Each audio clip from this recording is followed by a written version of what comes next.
succession and exit strategies.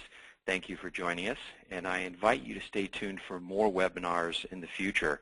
I'm Jeff Nuttall, publisher of the Northern Colorado Business Report, and I will be your moderator. Before we get started, I want to reiterate how you can participate in today's webinar. Attendees will be in listen-only mode on your phones and speakers, but we do encourage you to ask questions through the control panel on the right of your screen. We will hold these questions until the last 10 to 15 minutes of today's webinar and answer them during the Q&A portion. However, I do encourage you to type your questions in while you think of them so that we have them ready to go when the time comes. The viewer window on the left allows you to see everything the presenter is sharing on their screen. And right now, you should be seeing today's agenda. We will, again, be asking 5 poll questions today, interspersed throughout the presentation. And now let's meet today's presenter, Sandy Blaha. Sandy Blaha Performance Consulting is a performance management, leadership development, and succession exit planning company. As an author, presenter, trainer, facilitator, and coach, she builds organization capacity with a focus on strategy, leader development, talent assessment, and execution discipline. She works with owners and senior executives nationwide to ensure their company's legacies. Ms. Blaha is author of Passing the Torch, a toolkit for leadership development and transition, and Stepping Stones, 5 essential steps for transition success, and Exit Planning, the Leadership Succession Challenge and the Leadership Mindset. Ladies and gentlemen, with that, please welcome Sandy Blaha. Thanks, Jeff, and thanks to Northern Colorado Business Report. It's fun to be here with you today. Welcome, attendees. So today I'm going to tell you a story about fail-safe exit strategy, and let me tell you where it comes from, or where I come from. I come from a third-generation family-owned business, and so I had plenty of opportunity to see what works and, more importantly, what doesn't work when it comes to business succession. So I've spent the last 16 years noticing and documenting what does work, and my consulting group can now boldly make the claim that we help businesses navigate the waters of exit planning with the very achievable goal of enhancing business valuation at the same time. So here's what I want to say. One of your first takeaways is that you really need to begin your succession and exit strategy 5 to 10 years in advance. We can also work with you if it's 2 to 5, but it can be very difficult to do this in a very short time frame, such as a year. So you do want to start in advance. And if you utilize the 5 steps that we're going to talk about today, you can avoid a lot of costly mistakes. So what we're going to talk about today is why owners avoid exit planning, the cost of avoiding exit planning, the 5-step value creation process, the case study, using a case study that's going to use the 5 steps and illustrate it a little bit for you, some of the components of the effective exit and value building process, and then what are the next steps that you might want to take. So owners avoid exit strategy. We know this because we've seen the hesitation. I think it's because you consider it a daunting task, or you don't know where and how to begin. I really think that's the real reason. Also, there's this issue of not wanting to be without purpose, and one's business can be so much a part of one's purpose that it's hard to move forward. Also, owners like to be indispensable and have lots of fears, perhaps, about what could go wrong. All of these fears can result in a paralysis that can lower your return on investment upon sale or exit, which is not what we want to have happen for you. We want you to maximize your return on investment. So some of the costs of avoidance, well, an estimated 65% of business owners are planning to exit their business in 10 years. That data was 2005. So that is older data, and we know that the boomers are moving on. So there's a lot of people trying to sell their businesses at the same time, which could result in a glut of companies for sale, and that could drive down prices. There are fewer buyers. There's 15% less people behind the baby boom generation, the people that could run those businesses. And only half of businesses for sale actually sell. If your thought is just to wait for the next boom cycle to plan or sell, you're probably going to be behind the curve because everybody who wants to sell in the next couple of years is getting ready now. The bottom line is that you must be superior to your competitors to be an attractive acquisition. And that's what we're going to talk about, the value building process. So what we don't want you to do is leave money on the table, and to achieve the kind of market premium that we know you can achieve, value, growth, and profit, you have to do some planning. If you don't, you'll receive a discount or a lower value for your company. There's a white paper on my website that's right in the middle of the web page. It's called the 5 Leadership Competencies that Improve Performance. And you are welcome to download that, and it's going to give you lots of background information that will help you start this value building process. So we're going to start our first poll here today. We're going to get some feedback from the audience. Lindsay, would you put that first poll question up? Yep, it is up. Very good. And in a few seconds, if everybody would respond to that, we will go ahead and put the results up on the screen as well.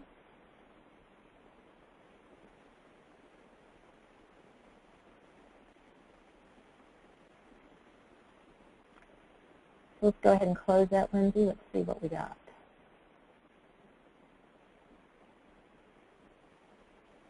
Okay. I should be able to see that in... I can see it on mine, Sandy, and the results for yes are 78% and no 22%. Okay. So thank you. So do you want your company to have a legacy owned by those who helped you grow the business? So 70%, Jeff? Did you say 78 or 78? 78, 78%, thank you. 78% of you want your company to go on and be owned by those that helped you grow the company. This is what we typically find in the kinds of businesses we have in Colorado, the small and medium-sized businesses. And we can help make that a reality, and that's why these 5 steps are so important. The other 22% that answered no on that, more likely you're looking to a third-party sale. And this process that we're going to talk about works to build value whether or not you're looking at an internal sale or an external sale. So this is the value building process, and as you know, this will be recorded, and the recording will be available to you, so don't feel like you have to scribble all this down right now. People, strategy, and execution, skills, culture, and reward all need to be aligned and working effectively, and it sounds more daunting than it is. With people, it's just a step-by-step approach to identify and assess who your top talent is. Who's the talent that's ambitious and capable?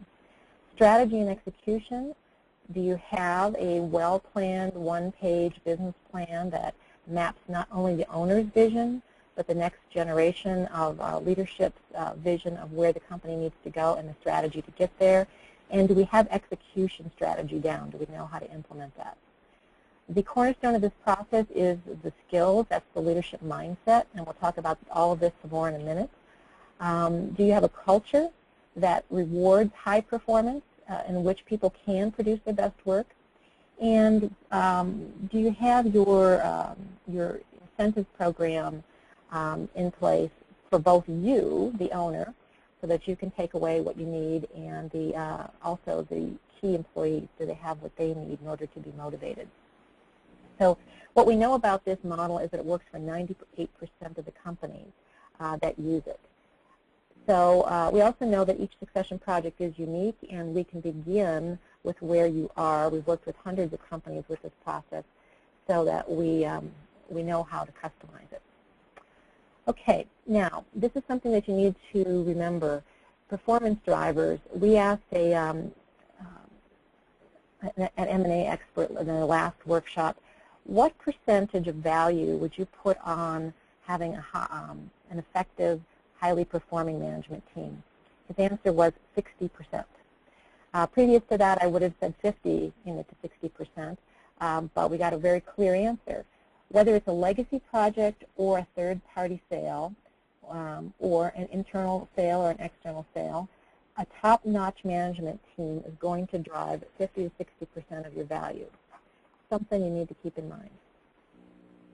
And a winning team, we know, also provides 10 to 50% top-line growth, and it must produce top quartile industry average profitability if you're going to get the kind of shareholder value that you want out of the company.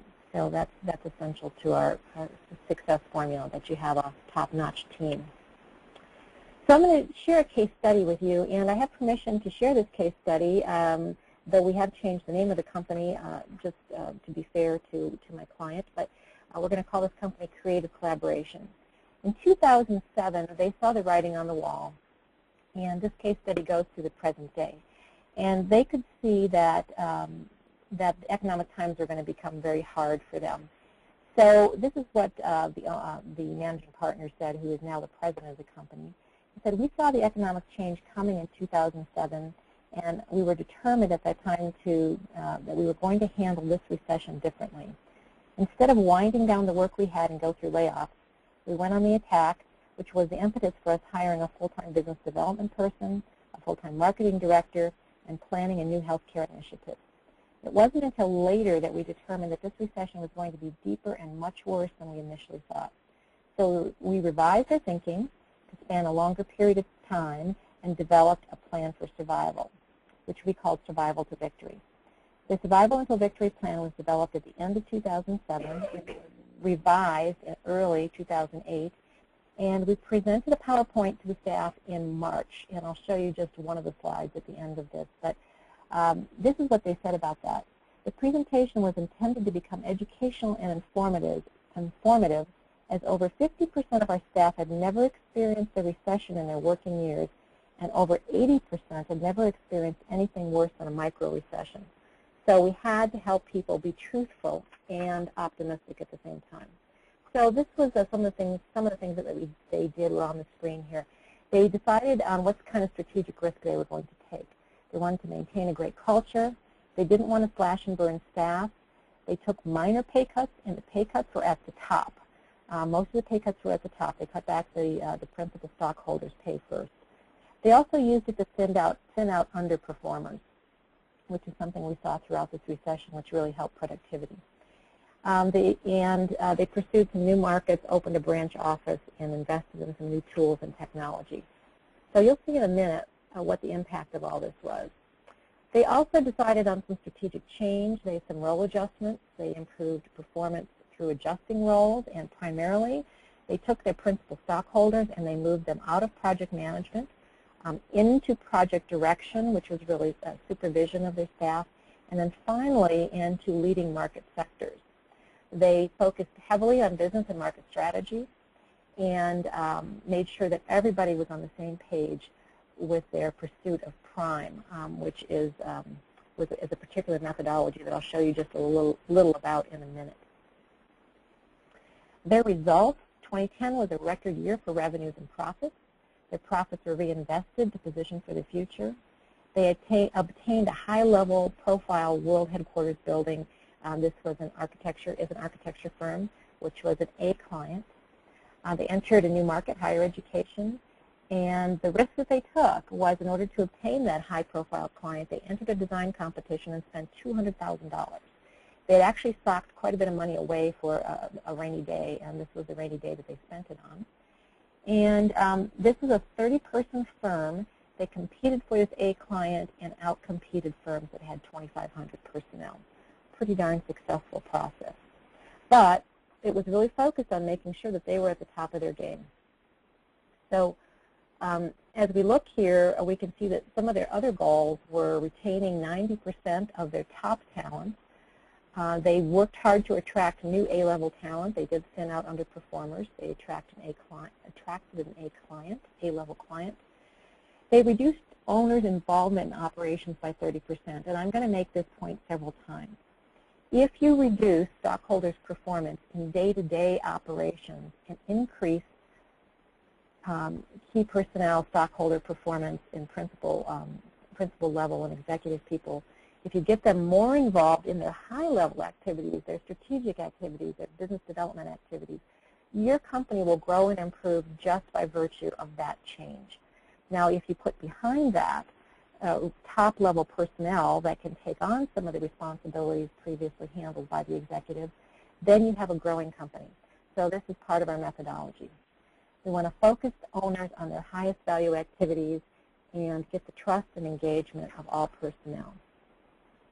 So this was one of the slides. I think the slide was at the end of their slide deck when they presented to their staff about what they can do. What the staff was asked to do is to think about this as we're in this together. Think of 34 paychecks, just not your own.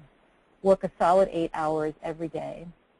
You might have to work more than 8 hours to meet the commitment. And you might have to jump in and do whatever it takes, not just your job description. Understand that your strategic marketing plan involves everyone. That is, keep your eyes and ears open for opportunities and maintain a positive attitude. So we'll come back to some of this, but you know, they also spend a lot of time educating their team about recessions. What were micro recessions? What does a macro recession look like, and what could they expect? So this was the end of their slideshow, and then I'll come back in a couple times and hit some of the things that they did that coincide with the people, strategy, and execution skills, culture, and reward system that we recommend. So the first step in this process is people. How do you assess top talent and make sure that they're in critical seats? You know, the data on top performers is that they outproduce their average peers by at least 150%. So you can pay people a little bit more that are top performers. You can attract top performers, and you're going to probably impact your bottom line significantly. So one thing that you can do, a takeaway that you can make a note of, is to list the characteristic behaviors of high performers in your company. I like to think about things like ambition and drive, perseverance, initiative, good judgment and strong people skills. But these are things that, that you need to decide for your company what makes sense. This is what makes sense for me. It's what I'm looking for when I help people decide who their top talent is. You know, and these people have to be aligned with your company's values, vision, and mission, and be willing to understand the business to some extent. The mistake that many people make is they just say, oh, I have Joe over here. Joe's worked really hard for me. He's a good guy. I'm going to promote him to, I'm going to ask him to become an owner in our company and to start taking over. Well, you know, when you were growing your company, Joe might have been that great you know, runner in the race with you to whom you passed the baton, but you might not have hired Joe to be an entrepreneur. It may not be his desire or his best skill set. We certainly don't want to lose Joe as we bring forward top performers, but we do want to find the right seat for him, and it may not be a stockholder.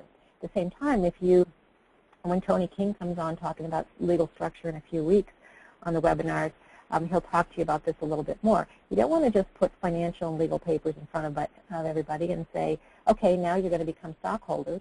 You will lose people that way. So you want to make sure you go through a measured process of assessing and developing people so that they can earn their way into it and they will value it more as well. There's many ways to assess talent.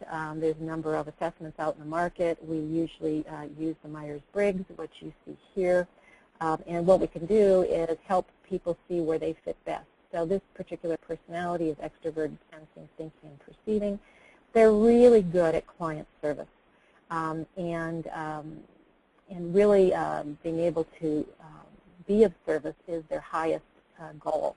So everybody on the chart, we want people that are technical on this side, people that are strategic on this side, and people that are people-oriented here, people that are managers.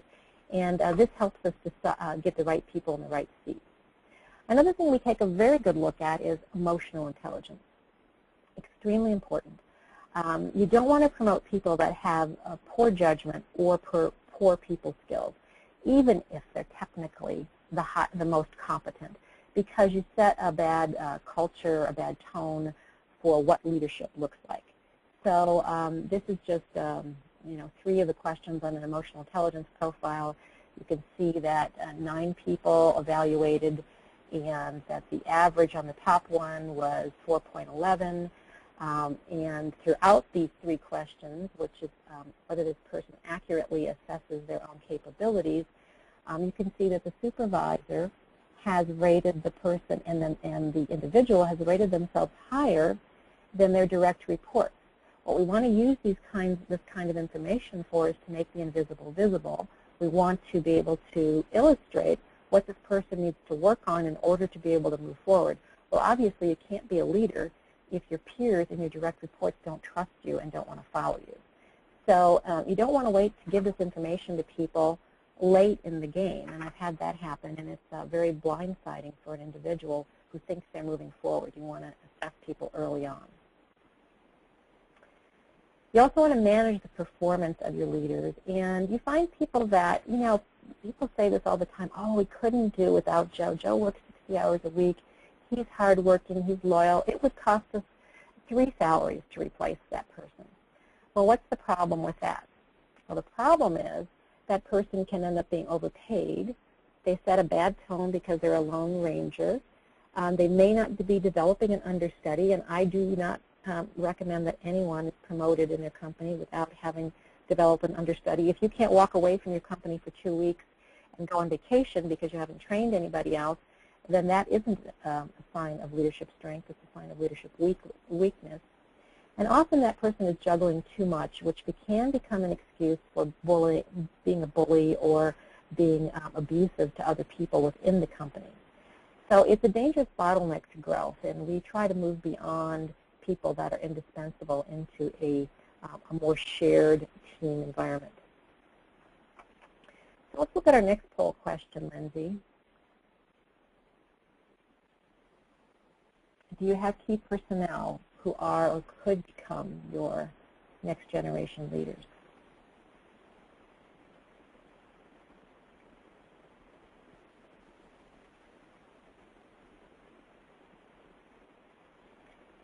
So Jeff, let me know when you see the answers to that, since I don't seem to. Thank you.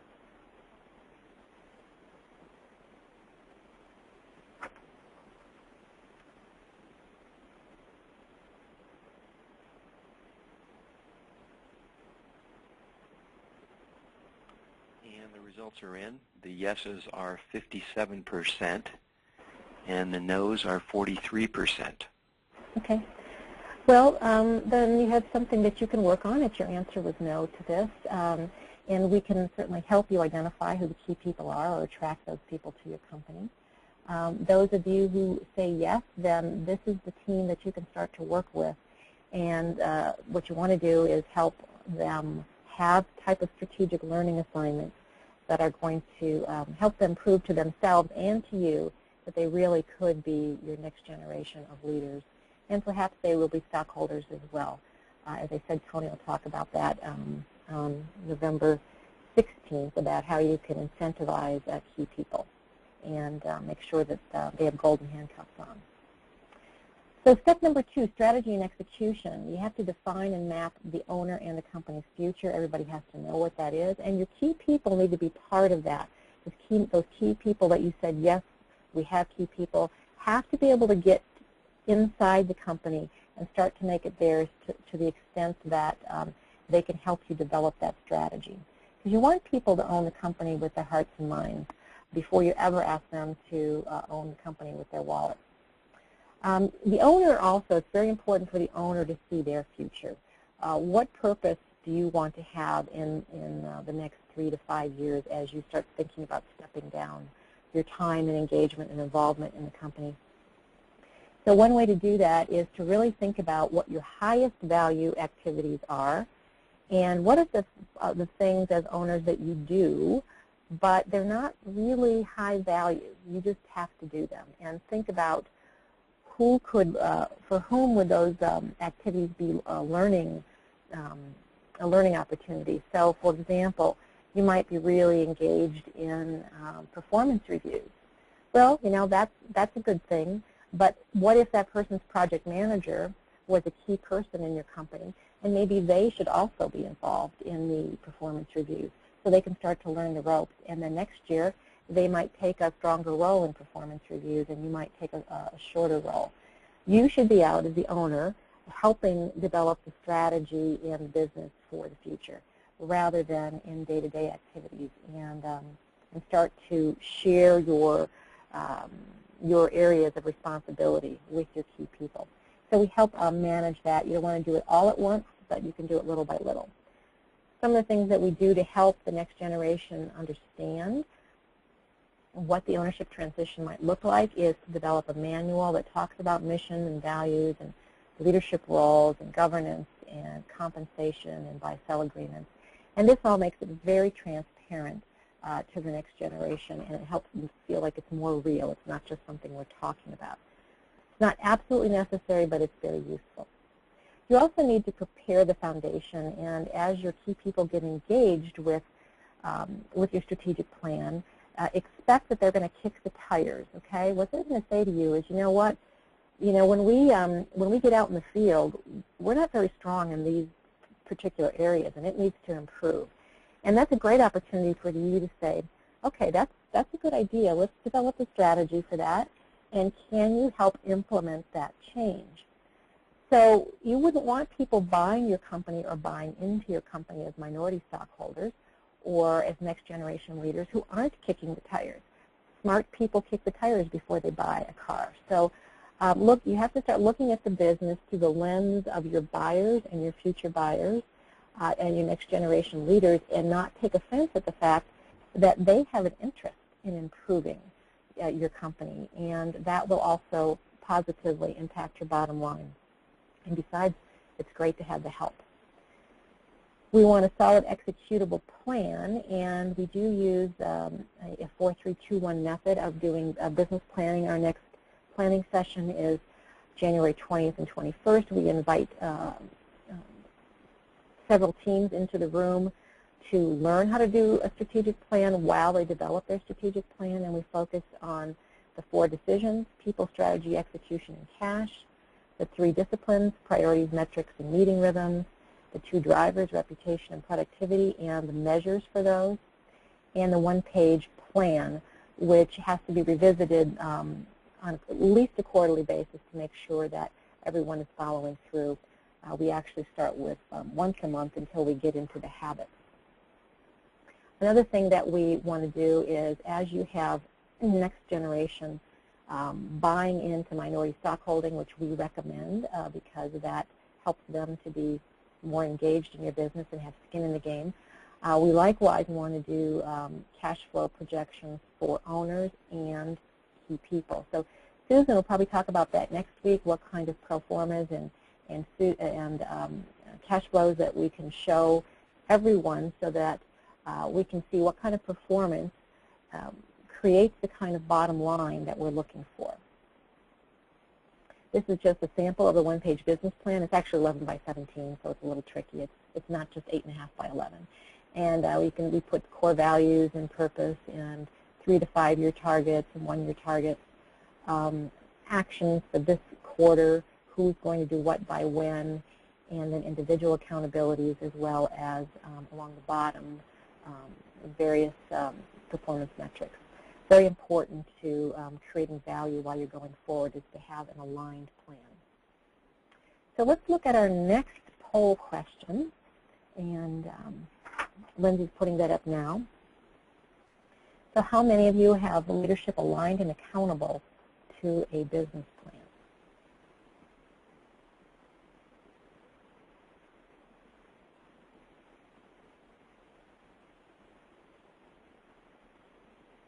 Jeff, I can actually see those answers now, because when they come up, I'll be able to see them. I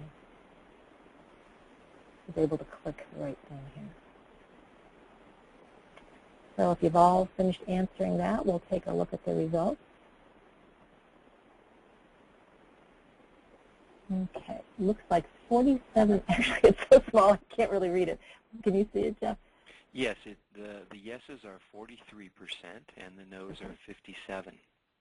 Okay, so there's some things that you can do immediately to improve your performance as a company, which is to have your business plan and your key people tied into that business plan.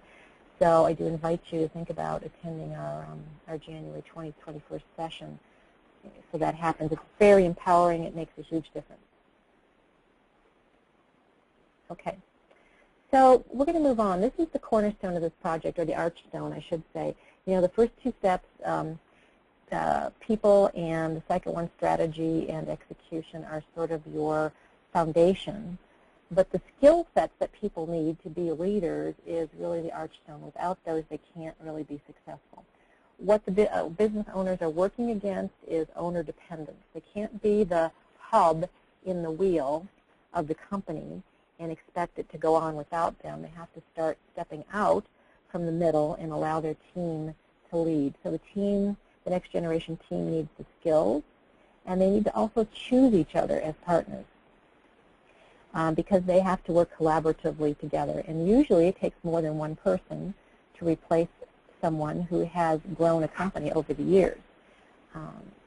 And that's a good thing.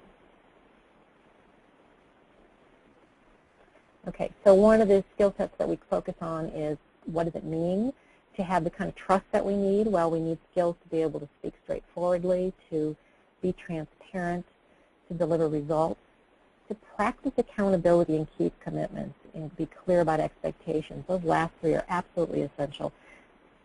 Do your key people know what's expected of them? Do they follow through on what they say they're going to do and keep their commitments?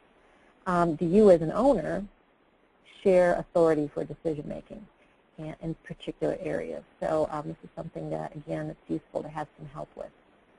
We also need crucial conversation skills because, you need to be able to talk about what's not working. You need to talk about performance without blaming each other. And, it's really key to be able to debate assumptions and talk openly about how to make things better without taking it personally. Conflict management, most owners say that they spend as much as 26% of their time. I've heard people say, oh, no, it's much more than that in terms of conflict management and time spent resolving conflict. Conflict skills result in decision quality, job satisfaction, and employee retention. I once worked with a company who everyone agreed who the next president was going to be. They moved him up from an associate to a senior associate to a principal. And one day he said to me, this group's never going to learn to resolve conflict. I don't think I can stay here. And he went off and became the president at another company. You don't want that to happen to the group. You want to be able to resolve conflict amongst yourselves effectively because it just gets old. You don't want to have the same problems over and over again. The process that we use is to teach people crucial conversation skills, and it's one of the first things that we do after we assess styles and strengths, is to really work on you. And you can see this left side of the chart is all about you. You see and hear information, the data comes in, you tell yourself a story, which results in a feeling and an action. We teach people to be more neutral about the feelings, to get more neutral stories going, and to find out what the true facts are, because this is truly the way your brain works. You tell yourself a story to understand what just happened. That generates a feeling, and then you act on that. However, that feeling oftentimes is not neutral. So we want to have a large pool of shared meaning so that we can talk about how to best improve the company without taking it personally. Absolutely essential. So what's a leading indicator of whether or not you've got a team that works effectively together? It's that you don't have the same problems over and over again, year in, year out. And your best people don't stay in a company when problems aren't resolved. Okay, I'm just locked up here. Sorry. How did I do that? There we go. I'll try it that way. Okay. So some of the essential team conversations that you want to be able to have effectively is how you can improve performance. How is delegation actually working? Is it effective? How about authority sharing? Are we truly sharing authority? When an owner says, yes, go out and help me lead this company and be part of the strategy, and then as soon as a person makes a decision, they say, no, no, no, you didn't make that decision the way I would have made it. That only happens 2 or 3 times before the person says, fine, you worked a 60-hour week, I'll go home. So you have to really truly share authority and be specific about what authority is shared, what kind of decisions can be made by your key people. Career pathing is important. Role changes. Individual and team performance must be discussed effectively. So let's take a look here and see how many of you hold difficult conversations effectively now.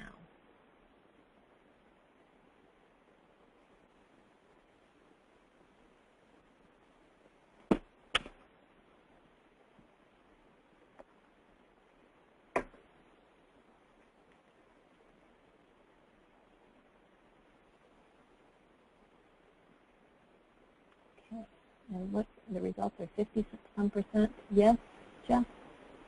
Yes is 54% and no is 46%. Okay. So congratulations. That's actually a pretty high level of people that say they are they're having effective conversations or difficult conversations effectively. So congratulations. The rest of you, it's really a marker for improvement in your company. It's really to be able to have those conversations effectively, and we can certainly help with that. In fact, we have a webinar coming up on that very soon that you might want to join. Okay, so thank you for answering that. And then let's look at work environment. The work environment that you have is extremely important to whether or not you can create the kind of high performance that you want. And we'll talk a little bit about creative collaboration, the case study that we started. Your annual plan should emphasize what kind of key performance measures you want to achieve. But in addition to that, there may be some other things that you want to take a look at. So for example, where are you in your development cycle as a company? You know, courtship and infancy are down here at the bottom on the left-hand side, and this is when your company is in startup mode. And then you see the go-go stages. That's when you're probably selling more than you can actually deliver. And it's a trap for founders if they don't let go and really share leadership with the company, with their key people at that point. They'll be stuck in a cycle of just working their butts off without really being able to grow. So they have to grow through adolescence and into adolescence, where they start to develop the kinds of systems that include choosing people, having a strategy, having an executable strategy, and making it more objective and a more objective system to run the company. And not lose control. We're not talking about the owner or founders not having decision authority. We're just talking about sharing it in a defined leadership program. What everybody should be shooting for is prime performance. And this comes from Itzhak Adizzi's work, Managing Corporate Life Cycles. And it's a really important thing to look at, is where you're at in the cycle and how do you move up to prime. What you want to avoid is, as you go into stability, and you can see that you can start to go into decline from there. And so prime is really about always staying fresh as a company, and that this is what Creative Collaboration studied in order to make sure that they could stay at the top of their cycle. Their goal is that they identify themselves in adolescence, growing to prime, and all the steps that they take in their strategic plan are to get and keep themselves in that particular zone of prime. Some other things that can hold you back in terms of your culture is what we call founder syndrome. You know, founders are simultaneously the company's biggest asset and their biggest risk. And that's because your bandwidth gets limited. If you try to continue to control everything, you'll have too much to do, you'll be burned out, you can get bored and frustrated, and you might just want to escape day-to-day management and always looking for something that's new and better and energizing, rather than really making sure your system's working well so that you can go out and do your highest value activities. Sometimes, and particularly the go-go stage, entrepreneurs will shun the systems that help them move forward and won't slow down enough to help share authority to help the company grow. Or they'll second-guess their key people's decisions and look for scapegoats. So in this case, if the founder exits, the business can't carry on, and it really is not going to have a very high activity, a very high value upon sale, because there's too much owner dependence. So, you know, what we know about founders is that there comes a point when they can no longer be a one-person show. And you have to be capable of articulating your intuition and transferring opportunities and decision authority to others, so that you don't feel exhausted, like you're on the top of the mountain, but you really didn't enjoy getting there. So we do know that founders are the glue of their company. That is, they make decisions on market forces, they lead sales, financing, recruiting, strategy, product development. They have the best insights into all these things, and it's almost like second nature. Very important, but we need to move you out of being the indispensable leader. So the solution to that is to depersonalize leadership, and in the case of creative collaboration, we work on a monthly basis with their activities that help them move together towards Prime. So I help them with setting goals and leading change, breaking bad habits, establishing new healthier goals and habits, identifying key people, developing their next generation. This is very important to you obtaining the value you want for your company. You have to have a healthy business culture. This is another way to make the invisible visible. You know, data makes the invisible invisible, and this is the Denison Culture Survey. And you can very, very clearly look at individual leaders and your company and your teams and get a picture of where your weaknesses are. So in this particular company, unusually enough, they have a very strong business plan, mission, objectives. They have pretty good consistency on the yellow section here on their day-to-day systems. They involve people pretty well, but they have sat back and allowed their products to wither a little bit. Their customer focus is weak. They don't know how to create change, and this is an area of vulnerability for this company. So as the next generation takes on leadership, this area needs to be refreshed and renewed, and it makes it depersonalized to be able to take a look at it this way. So let's take a look at our next poll question, and that poll question has to do with can your business run without you and maintain its value? Would you please answer that question for us?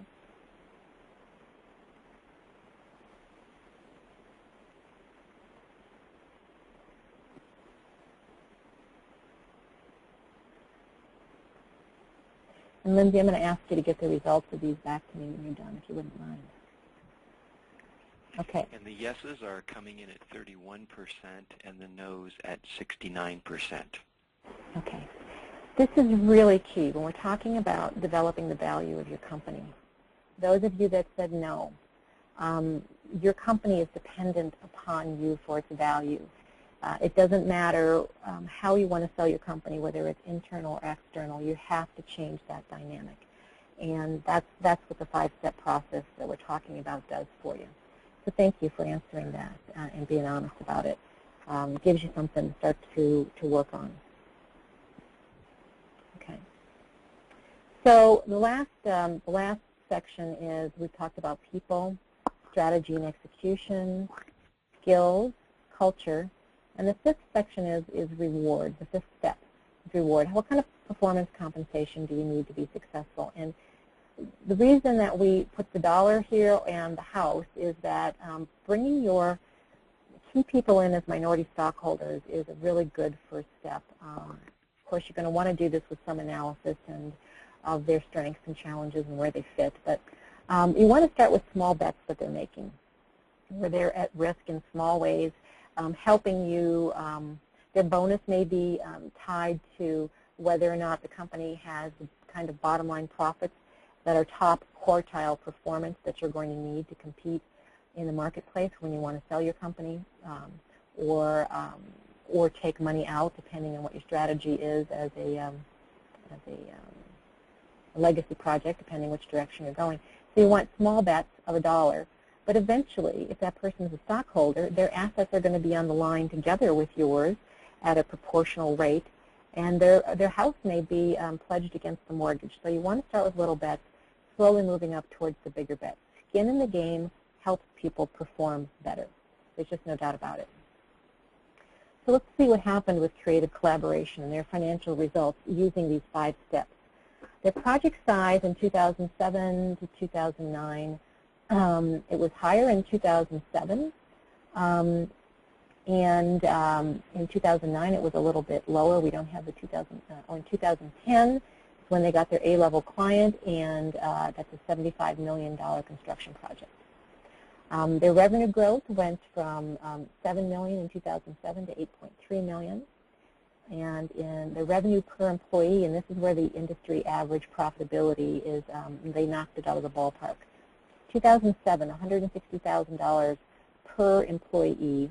The industry average was $121,000. They were still higher than the industry average. You can see they dropped down in 8 and 9. In 2010, Their industry average per employee is $193,000. This happens just by virtue of making sure, I shouldn't say just by virtue, but by making sure that you have the right people in the right seats and you have a high percentage of A players. You can increase your profitability. Now, this is a very quick way for this company to rebuild its retained earnings, which it saved for its rainy day investments that it made during the downturn. So how does this happen? It happens as a result of using the 5 steps that we talked about and methodically going through them. It's not really an impossible task. It is a very doable task. We also use a system at their company called top grading, which is a process where we develop success descriptions for all critical roles. Self and peers rate themselves on their own performance, lead improvement plans, see players either move up or they are out of the company. And then we learn a top grading interview, which is an extensive program to make sure that 90% of your hires are A-level people. So we want to develop that bench strength in the A-player level, which is how they got $193,000 per employee. One of the things that we want to do is we keep saying, people need to know what their performance targets are. Well, you tie your strategic plan together with your, I don't use job descriptions anymore, we use success descriptions, which are much more targeted. What is the mission of this role over the next 1 to 3 years based on our strategic plan? And what are some of the performance metrics? So here you can see that the company eventually got their business manager into more of an operations role, and they defined the mission and some of the performance metrics for that particular individual's role. How can the person hit the target if they don't know what the target is? And this is the process in which we help get that kind of clarity and that kind of clarity of expectations, which allows for accountability and increases trust. We also work extensively with strategic leadership assignments.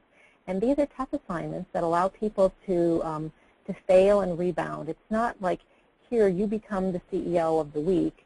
I'm going to go on vacation. That's not what we're talking about. We're talking about, okay, the CEO recognizes you as a key person that has entrepreneurial talent. What market are you going to work on, how in and on to develop, and how are you going to do that? What's your strategy? What's your next steps? Okay, this year, what's an appropriate target of revenue for you to bring in for the company? Is it $100,000, $200,000 projects? And you go out and start bringing in those types of projects. Now, there's obviously, at the end of the year, or the end of the time frame for this analysis, a time to see whether the person succeeded or failed. Again, this is the small bets, the dollar bets versus the bets that we're going to be making later on, which could be you become part of the line of credit, backing up the loans, the line of credit for the company with your assets. Surefire leadership derailers, and this research comes from the Center for Creative Leadership. Those that fail in leadership are not open to feedback, they lack introspection, and they need to be right. Those that can't hear other people are not people you want to promote to leadership. What we do know about being at the top of your game is you want to be at the top of this curve, okay? You can't be on the left side of, I deserve this, and we've had plenty of people that want to be next generation leaders that just say that, just give me the stock, I deserve it, I've helped you grow this company. Well, that doesn't work. And you can't be on the far right side either, where there's punishment if you don't guess what the owner wants you to think or do, because people aren't using their own heads when that happens. Anxiety for most people has to be, sorry, I said that 3 times, has to be at a medium level. And that anxiety at a medium level is where we produce our best results. So I just sort of show you that to think about productivity and the fact that your high performers are going to be comfortable with that sort of medium level of anxiety. So we know that this system works for 98% of our clients. If you align people, strategy, execution, skills, culture, and reward, you will be successful. And do be typing in your questions here, because we're almost getting to the Q&A in just a second here. 40 to 60% of your company's value is going to be based on whether you're successful with developing a next generation team that can successfully align these 5 steps. we just begin where you are. You might have done some of this work, and there might be other areas where you need some assistance. And emotional intelligence is often one of those. We also know that this system unlocks profit and growth and value. And, it really is a shift from me, the owner, to we, the company, the key people moving the company forward, and that it increases valuation. We want you to achieve a market premium and not a market discount. So some next steps for you, what can you do? You can establish your exit goals. What is that higher level of work that you as a stockholder or owner have not been able to get to that's going to help the company grow? Understand what your time frame is for stepping down, and you might be able to do that gradually. We do think that's a good way to go. And what do you think you need from your company? What, in terms of sale, what's the value that you want to achieve? So some things that you can do to continue your education and skill building is you're welcome to call me to discuss your goals and challenges. You can sign up for our newsletter. The next 3 to 4 months is really going to be about authority sharing and authority transfer, which is probably the toughest thing for owners to do. We do have a webinar series that introduces people to our Leadership Mindset program, Leadership Skill Building, and we have a strategic planning session in January. And I want to thank you all for your time and attention today, for answering the polls, for being part of this. And I'm going to turn the controls back to, or Lindsay's going to turn the controls back to Jeff so that we can do some Q&A here. Sandy, I do have a few questions here, and we've got a little bit of time left, so let's blast into those. The first one is, what are some of the pitfalls and mistakes that are commonly made in transition and succession planning? The one I think that we see most often is that people start doing transition succession work without any plan, without any methodology. They just say, okay, Joe over here, he's really been great. Let's let him run the company in the future because I love Joe. And then they are mortified that it doesn't work, and in fact they lose Joe as a key employee.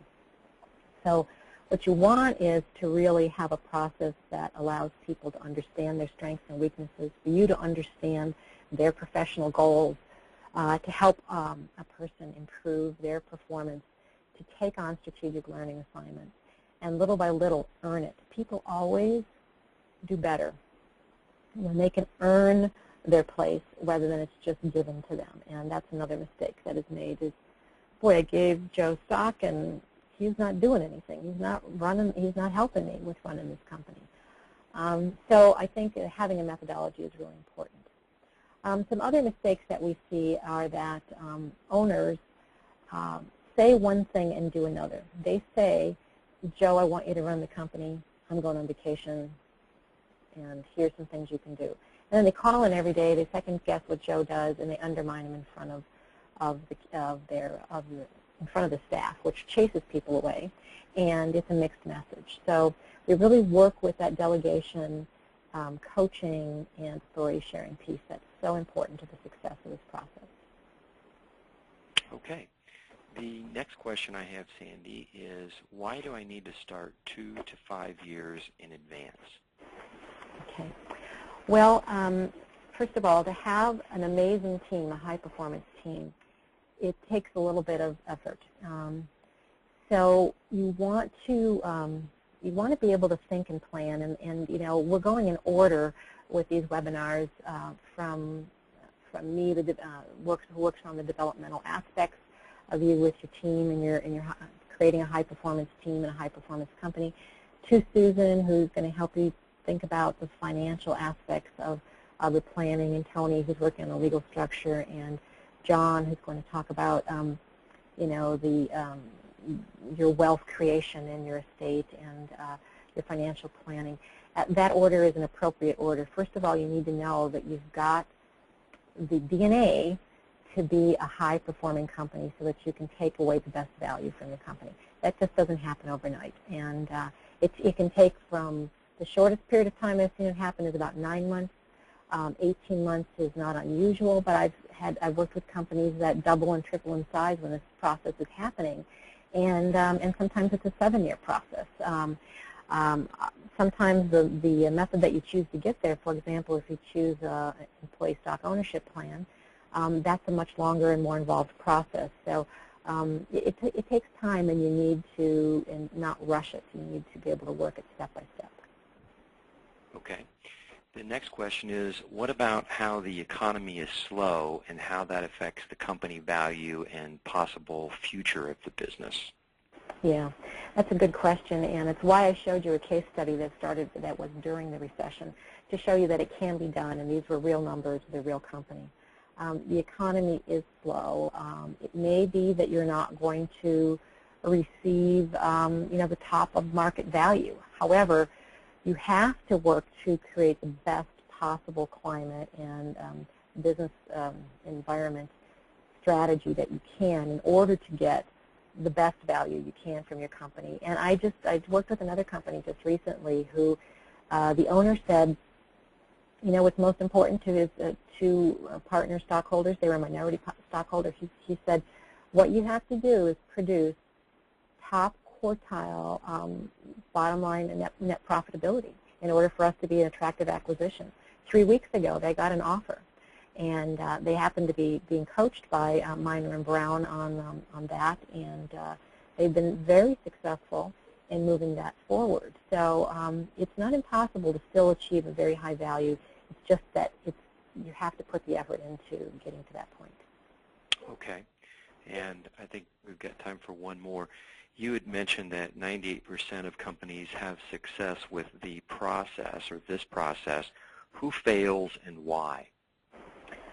Okay, the owners that fail in this process are owners that are not able to let go and really empower their next generation of leaders.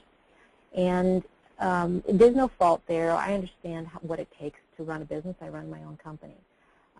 It takes most of what you've got, and it's hard to let somebody else be a part of that because you've risked so much. But at the same time, your strategy might be different. You might you might have an incentive program, golden handcuffs, as I said, Tony will talk about that on the 16th.